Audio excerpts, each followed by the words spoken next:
sa YouTube. So adunay nakipagkita na to dire sa may Circle K ni banda. Galing lang akong trabaho.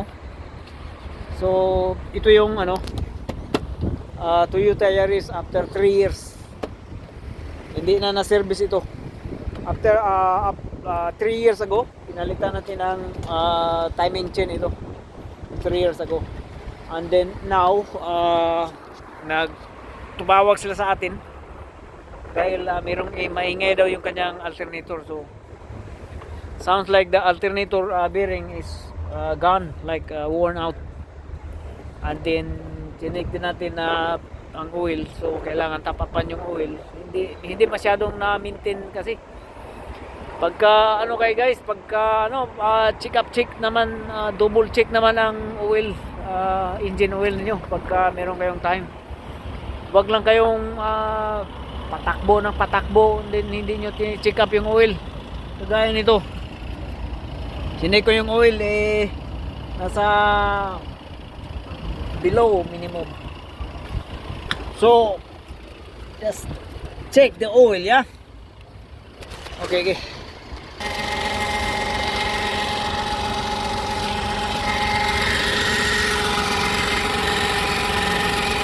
Try to live.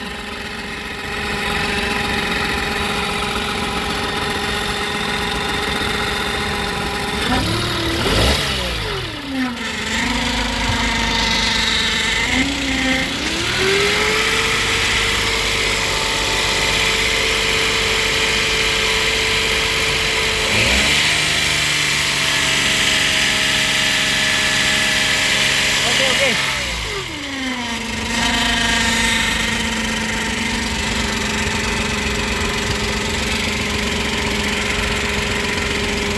Alternator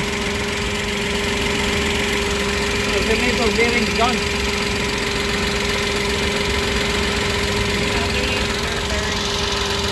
The bearing is gone on the alternator. Huh? No, meaning worn out. The bearing on the alternator worn out. So need a new one, yeah. And then the pan belt need this belt and this. Okay. Huh?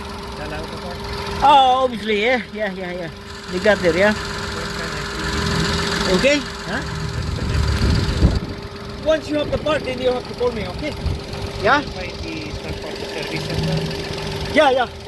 Just tell them service kit, yeah. Okay? So,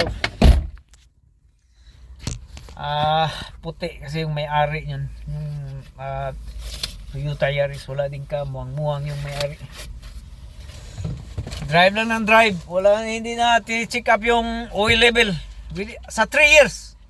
Ngayon lang na-check yung oil. Oh my God.